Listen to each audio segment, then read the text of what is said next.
ಸುನಿಲ್ ಕುಮಾರ್ ಯಾವ ವಿಷಯದಲ್ಲಿ ನೀಚರಾದರು ಅದು ಅವರು ಇವತ್ತು ಕಾರ್ಕಳದ ಜನತೆ ಎದುರು ಸ್ಪಷ್ಟಪಡಿಸಬೇಕು. ಮಾನ್ಯ ಉದಯ್ ಕುಮಾರ್ ಶೆಟ್ಟಿಯವರ ನಾಲಗೆಯ ಹಿಡಿತ ಬಹುಶಃ ಇವತ್ತು ಹಳಿ ತಪ್ತಾ ಹೋಗ್ತಾ ಇದೆ. ನಿಮ್ಮ ಕಾಲು ಮೊದಲು ಎಲ್ಲಿತ್ತು?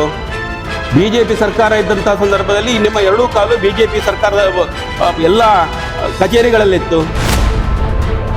ನಿಮ್ಮ ಎಲ್ಲ ಕಾರ್ಯಕರ್ತರ ಕಾಲುಗಳನ್ನು ನೀವು ಎಲ್ಲಿರ್ತೀರಿ ಅನ್ನೋಂಥದ್ದನ್ನು ನಮಗೆ ತಿಳಿಸಬೇಕಾಗ್ತದೆ.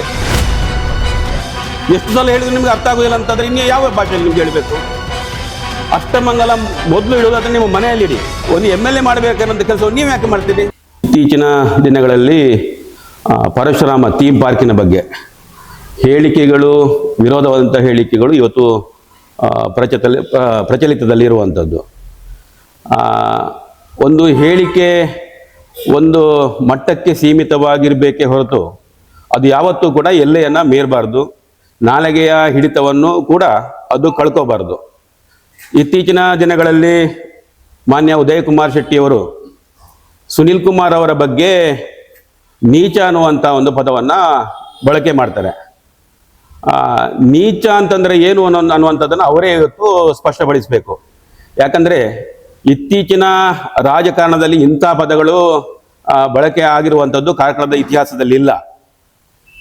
ಮಾನ್ಯ ಉದಯ್ ಕುಮಾರ್ ಶೆಟ್ಟಿಯವರು ಕಾರ್ಕಳಕ್ಕೆ ಬಂದ ನಂತರ ರಾಜಕೀಯದ ಒಂದು ಅವರ ಏನು ತೆವಳಿಗೋಸ್ಕರ ಏನೇನು ಪದಪ್ರಯೋಗವನ್ನು ಮಾಡ್ತಾರೆ ಬಹುಶಃ ಇವತ್ತು ಅವರಿಗೇ ಗೊತ್ತಿರುವಂಥದ್ದು. ಸುನಿಲ್ ಕುಮಾರ್ ಯಾವ ವಿಷಯದಲ್ಲಿ ನೀಚರಾದರು ಅದು ಅವರು ಇವತ್ತು ಕಾರ್ಕಳದ ಜನತೆ ಎದುರು ಸ್ಪಷ್ಟಪಡಿಸಬೇಕು. ಪರಿಸರ ಉತ್ಸವದಂಥ ಕಾರ್ಯಕ್ರಮಗಳನ್ನು ಸುನಿಲ್ ಕುಮಾರ್ ಮಾಡಿದರು. ಅವರಿಗೆ ಯಾವ ರೀತಿ ಅವರು ನೀಚರಂತೆ ಕಂಡರು? ಕಾರ್ಕಳದ ಮೂಲೆ ಮೂಲೆಯಲ್ಲಿನ ರಸ್ತೆಗಳು ಇವತ್ತು ಅಭಿವೃದ್ಧಿಯನ್ನು ಕಂಡು, ಆನಂತರ ಕಾರ್ಕಳ ಉತ್ಸವದಂಥ ಕಾರ್ಯಕ್ರಮಗಳು, ಸರ್ಕಾರಿ ಆಸ್ಪತ್ರೆಯನ್ನು ಮೇಲ್ದರ್ಜೆಗೆ ಏರಿಸಿರುವಂಥದ್ದು, ರಾಜ್ಯದಲ್ಲಿ ಇಂಧನ ಸಚಿವರಾಗಿ ಅವರು ಮಾಡಿದಂಥ ಕಾರ್ಯಕ್ರಮಗಳು, ಕನ್ನಡ ಮತ್ತು ಸಂಸ್ಕೃತಿ ಸಚಿವರಾಗಿ ಕೋಟಿಗಂಟ ಗಾಯನವನ್ನು ಇಡೀ ರಾಜ್ಯದಲ್ಲಿ ಅವರು ಹಾಡಿಸಿರುವಂಥದ್ದು, ಪರಿಸರ ಉತ್ಸವದ ಮುಖಾಂತರ ಇಡೀ ಕಾರ್ಕಳದಲ್ಲಿ ಸುಮಾರು 15,000 ಜನ ಕಾರ್ಯಕರ್ತರನ್ನು ಬೀದಿಗಳಲ್ಲಿ ಪರಿಸರ ಉತ್ಸವದ ಮುಖಾಂತರ ಸ್ವಚ್ಛತೆಯನ್ನು ಮಾಡಿಸಿರುವಂಥದ್ದು. ಈ ಎಲ್ಲ ಕಾರ್ಯಕ್ರಮಗಳು ಇವತ್ತು ಕಾರ್ಕಳದ ಜನತೆಗೆ ಗೊತ್ತಿದೆ. ಮಾನ್ಯ ಉದಯ್ ಕುಮಾರ್ ಶೆಟ್ಟಿಯವರ ನಾಲಗೆಯ ಹಿಡಿತ ಬಹುಶಃ ಇವತ್ತು ಹಳಿ ತಪ್ತಾ ಹೋಗ್ತಾ ಇದೆ. BJP ಸುಮ್ಮನೆ ಇರ್ತದೆ ಅನ್ನುವಂಥದ್ದನ್ನು ಅವರ ಮನಸ್ಸಿನಿಂದ ತೆಗೆದುಬಿಟ್ಟು ಬಹುಶಃ ಇನ್ನು ಮುಂದಾದರೂ ಮಾನ್ಯ ಸುನಿಲ್ ಕುಮಾರ್ ಅವರಲ್ಲಿ ಬಹಿರಂಗವಾಗಿ ಕ್ಷಮೆಯನ್ನು ಕೇಳೋದು ಒಳ್ಳೆಯದು ಅಂತ ನನ್ನ ಭಾವನೆ. ಯಾವಾಗಲೂ ಅವರು ಹೇಳ್ತಾ ಇರ್ತಾರೆ ಪರಶುರಾಮನ ವಿಷಯಕ್ಕೆ ಬಂದ ಹಾಗೆ, ಪರಶುರಾಮನ 2 ಕಾಲು ಅಲ್ಲಿದೆ, 2 ಕಾಲು ಇಲ್ಲಿದೆ, ಇನ್ನೊಂದು ಕಾಲು ಪೊಲೀಸ್ ಸ್ಟೇಷನ್ ಏನೇನನ್ನು ಹೇಳ್ತಾ ಇರ್ತಾರೆ. ಯಾಕಂದರೆ ಅವರಿಗೆ ಅದು ಕಂಠಪಾಠವಾಗಿ ಹೋಗಿಬಿಟ್ಟಿದೆ.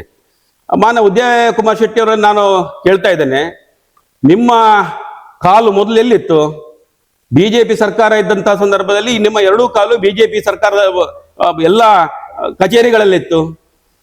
ಸುನಿಲ್ ಕುಮಾರ್ ಮನೆಯಲ್ಲಿತ್ತು ನಿಮ್ಮ 2 ಕಾಲುಗಳು. ಆನಂತರ ನಿಮಗೆ ಸೀಟ್ ಸಿಗೋದಿಲ್ಲ ಅಂತಾದಾಗ ನಿಮ್ಮ 2 ಕಾಲು ಕಾಂಗ್ರೆಸ್ಸಿಗೆ ಹೋಯಿತು.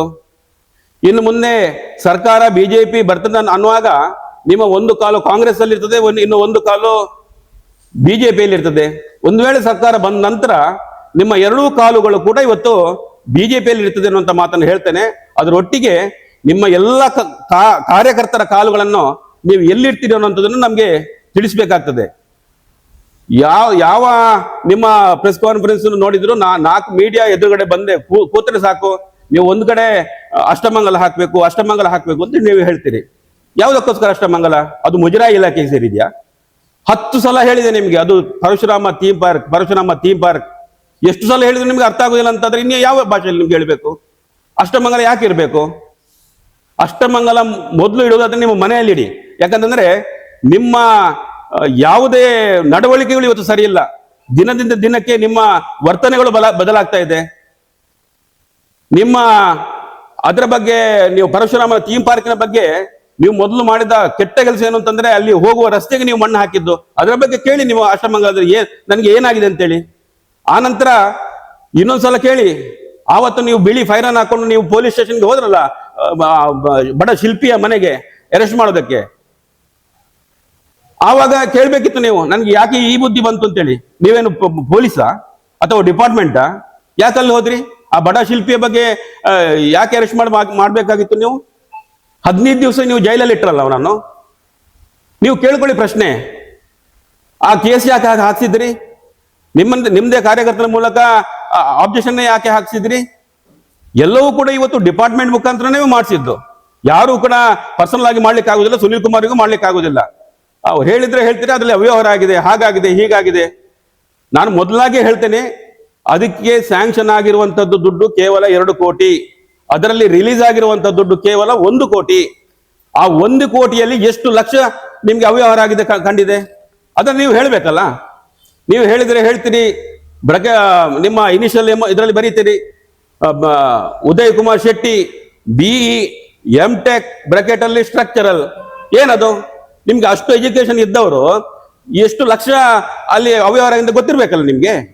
ಡಿಪಾರ್ಟ್ಮೆಂಟ್ ಹೇಳಿತಾ, ಯಾವುದೇ ಇಲಾಖೆ ಹೇಳಿತಾ ಅಲ್ಲಿ ಅವ್ಯವಹಾರ ಆಗಿದೆ ಅಂತೇಳಿ? ನಿಮ್ದು ಫೈಬರ್ ಗ್ಯಾಂಗ್ ಅನ್ನಲ್ಲಿ ಎಲ್ಲವನ್ನು ಇಟ್ಕೊಂಡು ದಿನಕ್ಕೆ ದೂಷಣೆಯನ್ನು ಹಾಕ್ತೀರಿ ನೀವು. 1 ಕೋಟಿಯಲ್ಲಿ ಎಷ್ಟು ಅವ್ಯವಹಾರ ಆಗಿರ್ಬೋದು? ನಿಮ್ಗೆ ವರ್ಗಕಾರ ಗುಣಕಾರ ಗೊತ್ತಿಲ್ಲದೆ ಇರ್ಬೋದು, ಆದ್ರೆ ಕೂಡಿಸಿಕೊಳ್ಳೋದ್ರೆ ಗೊತ್ತಿರ್ಬೇಕಲ್ಲ ನಿಮ್ಗೆ. ಯಾವತ್ತು ನೋಡಿದ್ರು ಬೇಡದ್ದೇ ಮಾತಾಡೋದು, ಯಾವತ್ತು ನೋಡಿದ್ರು 4 ಮೀಡಿಯಾ ಎದುರುಗಡೆ ಬಂದ್ರೆ ಯಾವಾಗ್ಲೂ ನಿಮ್ದು ಮೀಡಿಯಾದ ಎದುರು ಬಂದು ಏನೋ ಮಾತಾಡ್ತಿರೋದು. ಮೊದಲು ನೀವು ನಿಮ್ಮ ಮನೆಯಲ್ಲಿ ಅಷ್ಟಮಂಗಲ ಇಡಿ. ನೀವು ಸಮಾಜಕ್ಕೆ ಹೇಳ್ಬೇಡಿ ಇದು ಮುಜರಾಯಿ ಇಲಾಖೆ ಅಲ್ಲ, ಇದು ಪರಶುರಾಮ ಥೀಮ್ ಪಾರ್ಕ್. ಇದನ್ನು ಮತ್ತೆ ಮತ್ತೆ ನಾನು ಹೇಳ್ತಾ ಇದ್ದೇನೆ. ಪ್ರವಾಸೋದ್ಯಮ ಇಲಾಖೆಯಲ್ಲಿ ಇವತ್ತು ನಡೆಯುವಂಥದ್ದು. ನೀವು ಇಷ್ಟೆಲ್ಲ ಎಜುಕೇಶನ್ ಇದ್ದವರು ಕಾರ್ಕಳದಲ್ಲಿ 3-4 ಜನ ಸೋತಿದ್ದಾರೆ. ನೀವು ಕೂಡ ಸೋತವರೇ, ಅದು ಕೂಡ ಗೊತ್ತಿರಲಿ. ನೀವು BE M.Tech ಆದವರಿಗೆ ನೀವು ಬಸ್ ಅನ್ನ ನೀವು ಶುಭಾರಂಭ ಮಾಡ್ತೀರಿ, ಅದಕ್ಕೆ ಕಾಯಿ ಹೊಡೆದು ಅದನ್ನ ನೀವು ಆರಂಭ ಮಾಡ್ತೀರಿ.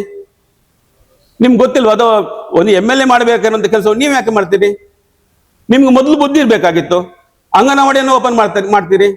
ನಿಮ್ಮಂತೆ 2-3 ಜನ ಸೋತವರಿದ್ದಾರೆ, ಅವ್ರು ಸಹ ಓಪನ್ ಮಾಡಿದ್ರೆ ಹಾಗಾದ್ರೆ MLA ಗತಿ ಏನು?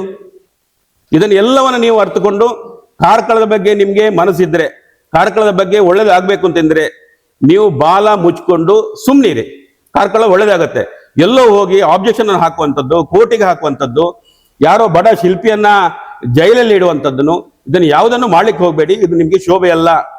ಹಾಗಾಗಿ ಇನ್ನು ಮುಂದಿನ ದಿನಗಳಲ್ಲಿ ನಿಮ್ಮ ನಡವಳಿಕೆಯನ್ನ ಕಾರ್ಕಳದಲ್ಲಿ ಸರಿಪಡಿಸ್ತೀರಿ ಅನ್ನುವಂಥ ನಂಬಿಕೆಯಿಂದ ನಾವೆಲ್ಲರೂ ಇದ್ದೇವೆ ಅನ್ನುವಂಥ ಮಾತನ್ನು ಹೇಳ್ತಾ, ಅದರೊಟ್ಟಿಗೆ ನಿಮ್ಮ ಕಾಂಗ್ರೆಸ್ನ ಹೈಕಮಾಂಡ್ ನಿಮ್ಮನ್ನು ನೋಡಿಯೂ, ನಿಮ್ಮ ನಡವಳಿಕೆಯನ್ನು ನೋಡಿಯೂ ಸುಮ್ಮನಿದೆ ಅಂದೆ.